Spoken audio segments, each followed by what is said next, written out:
I'm the man, I'm the person, because I know God, I respect God. That was the first week of January 2011.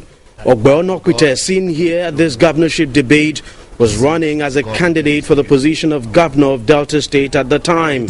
Let's create a job for the youth and let's equate the police officer in Delta State. But about 11 months after, Ogbe had gone from being a governorship candidate to becoming an alleged gun runner. That's according to the police. Pictures of Ogbe's naked, lifeless body emerged on the 27th of November this year. He had been shot and killed the previous day at a hotel in Warri by a combined team of policemen. The police said he had engaged them in a firefight. He was alleged to have given 2 AK-47 rifles to this young man, Malik, for onward delivery to a third party. The police intercepted Malik on his way to deliver the merchandise, and on interrogation, Malik spilled the bean. When he saw his boy back with the weapons, apparently he became very apprehensive. And in a bid to escape, he brandished his own pistol and started to fire on the undercover men who also got him hit with their own weapon. And that's how he was hit and he was taken to the station. Indeed, Malik made an open confession that Ogbe did give him the guns. The account of the police of what actually happened at the hotel and the circumstances of Ogbe's death are what have now become very controversial. The account of the hotel people clearly says that there was no resistance whatsoever from Chief Ogbe when he came there.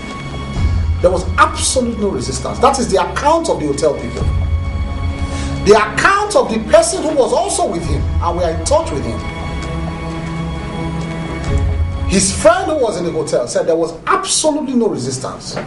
To put everything in proper perspective, we decided to do a reconstruction of the account of the police. Here you have the policeman leading Malik, the young man caught with the guns, into the hotel premises.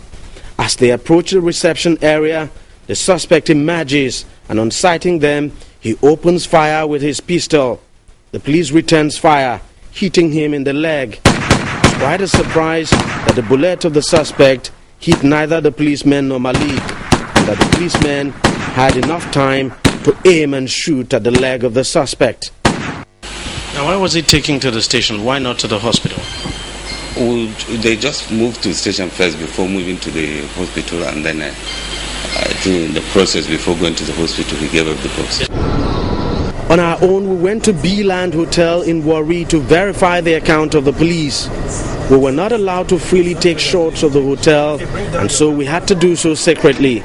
We got into the hotel reception and asked to speak with the receptionist on duty when the incident happened.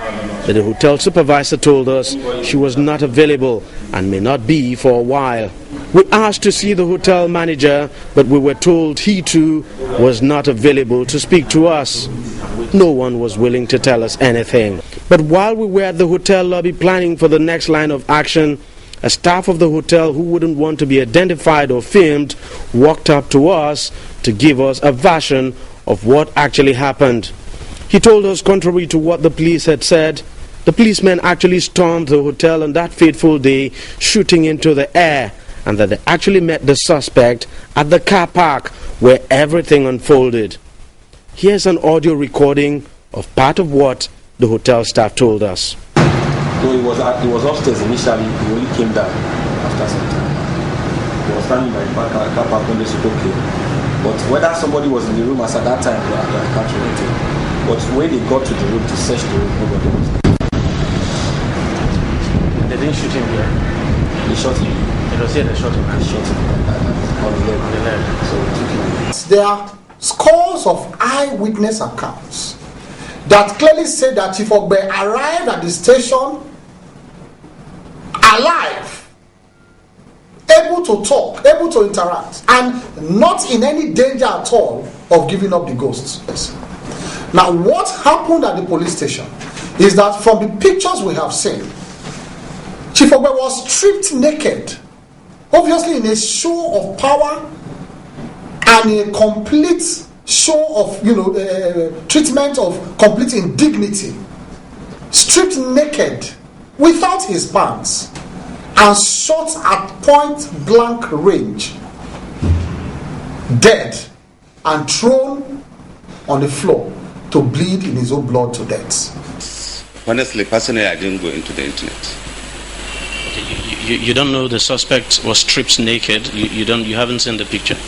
I will confirm that. I'm investigating. Do you have an idea at all of how many times the suspect was shot? This report will be conducted by the doctor's report will be obtained. Without any shade of doubt, an inquest may be very central to resolving the controversy in this case. At least that inquest will be able to answer the following questions. Was the suspect actually carrying a gun and opened fire when he sighted the police? How many times was the suspect shot by the police? Was the suspect taken away alive from the hotel? What transpired at the police station where the suspect was first taken to? What effort did the police make to save the life of the suspect? Did the suspect actually die while he was being rushed to the hospital? How come the suspect's lifeless body was stripped naked? Overall, do you think your men handled this thing properly? I assure you, if there is any lapse, we will look into it. And it will be treated with the highest professionalism it requires. The family members and ourselves and everybody in this community have said that it will not go away until answers are provided. Perhaps that inquest will provide the answers they seek. Deji Badimasi, Channels Television News.